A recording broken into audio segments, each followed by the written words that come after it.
এই নিয়ে আজকের ভিডিও। তো বন্ধুরা, যদি অন্য কেউ আপনার হোয়াটসঅ্যাপটিকে অন করতে চায় বা লগ ইন করার চেষ্টা করে, তাহলে আপনার কাছে কিভাবে নোটিফিকেশন চলে আসবে। তো বন্ধুরা, একটি সেটিং আপনাকে অন করতে হবে। যদি এই সেটিংটি আপনি অন করে রাখেন, তাহলে আপনার ফোনে একটি নোটিফিকেশন চলে আসবে যে অন্য কেউ আপনার হোয়াটসঅ্যাপটি লগ ইন করার চেষ্টা করছে।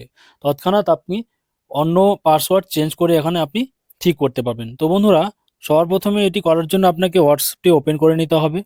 হোয়াটসঅ্যাপ ওপেন করে নেওয়ার পরে রাইট সাইডে কর্নারে দেখতে পাচ্ছেন থ্রি ডট, এখানে প্রেস করবেন। প্রেস করার পরে একটি সেটিং বলে অপশন আছে, সেটিং অপশনে যেতে হবে।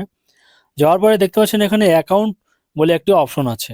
এই অ্যাকাউন্ট অপশনে যাওয়ার পরে দেখতে পাচ্ছেন সবার ফার্স্ট অপশনটি সিকিউরিটি নোটিফিকেশন, এটাতে ট্যাপ করতে হবে। ট্যাপ করার পরে সবার নিচে দেখতে পাচ্ছেন show security notification on this device, এই অপশনটিকে আপনাকে অন করে দিতে হবে। যদি আপনি এই অপশনটিকে অন করে রাখেন, তাহলে আপনার হোয়াটসঅ্যাপ যদি অন্য কেউ লগ ইন করার চেষ্টা করে, তো আপনার ফোনে নোটিফিকেশন সঙ্গে সঙ্গে চলে আসবে এবং আপনি আপনার হোয়াটসঅ্যাপটিকে আপনি সুরক্ষিত রাখতে পারবেন।